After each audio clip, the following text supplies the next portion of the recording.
baru-baru ini aja kayak akhirnya melihat konklusi, terutama siblings. Di sini pasti kan ada yang siblingsnya punya adik yang lebih kecil atau kakak yang lebih besar. Kadang kita tuh we wanna think for them gitu loh. Oh kalau aku kayak gini pasti lu ngerasanya kayak gini ya. Oh ntar kalau aku kayak gini kamu ngerasanya kayak gini. Pernah punya nggak? Kayak Mbak Nura nih ngerasa nih. Pernah punya ABG yang nggak peduli aja nggak kalau kita ngapain gitu kayak lo nggak usah deh kayak mau kayak gini kayak gitu sama gue, kayak aku mau punya waktu sendiri. Pernah punya kayak gitu nih di sini? Aku lagi banget nih kayak begitu. Lagi banget ya. Sementara kalau yang kecil pengennya sama lu aja gitu kan.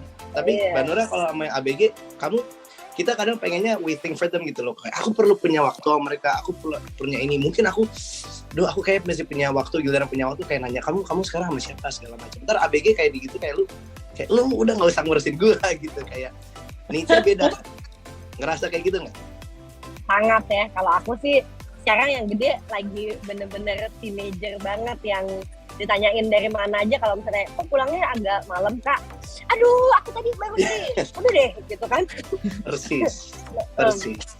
Nah di keluarga dengan anak dengan autism spektrum atau tidak, situasi seperti itu mirip. Nah kadang kita berpikir bahwa karena kita punya anak dengan autism spektrum, kita harus kasih attention yang lebih.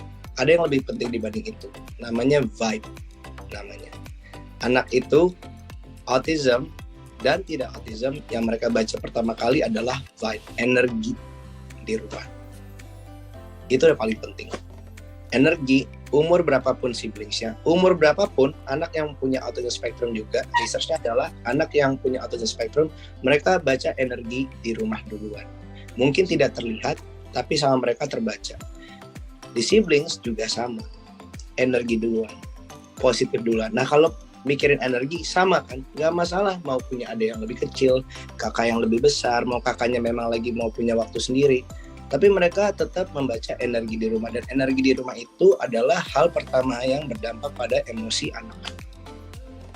Di sini kalau dari kita juga, mungkin keluarga kita nggak ada member dengan autism spektrum, tapi pernah ngerasa nggak bahwa dynamic di keluarga kita waktu kecil berdampak besar dengan kita sekarang?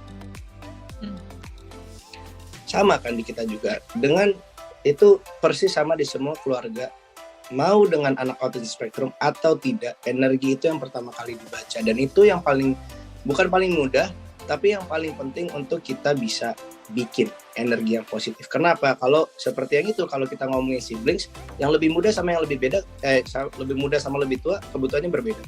Anak di bawah 10 tahun, di atas 17 tahun, kebutuhannya berbeda.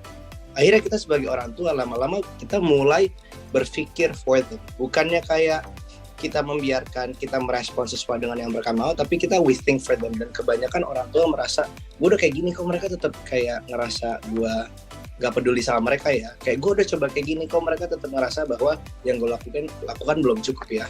Tapi mungkin yang mereka butuhkan bukan itu pertama kali. Yang mereka butuhkan adalah cuman supaya kita, seperti yang Mbak Nurul dan Mbak Nura bilang, bisa mengerti caranya meregulasi emosi kita duluan supaya energi di rumah itu positif. Nah di saat energi di rumah positif itu sudah paling penting, anak tuh akhirnya bahagia dengan sendirinya walaupun mempunyai keluarga di mana memang kita punya anak-anak yang butuh support yang lebih ya gitu. Baru setelah itu kita bisa berpikir tentang oke, sekarang kita udah kasih energi di rumah yang positif, nanti juga aku akan bilang apa yang bisa membantu punya energi yang positif di rumah. Tapi baru setelah kayak gitu kita berpikir oke, ini kebanyakan dari fokusku akan dialihkan dengan anak-anak yang memang punya support yang lebih, dan memang akan seperti itu. Tapi bukan masalah kuantitas kan, tapi kualitas. Kamu punya 1 jam dengan anak kamu, ya banyak dari kita yang nggak punya anak dengan berkebutuhan khusus. Kita punya 10 jam sama anak kita spend sama mereka, belum tentu kualitasnya oke.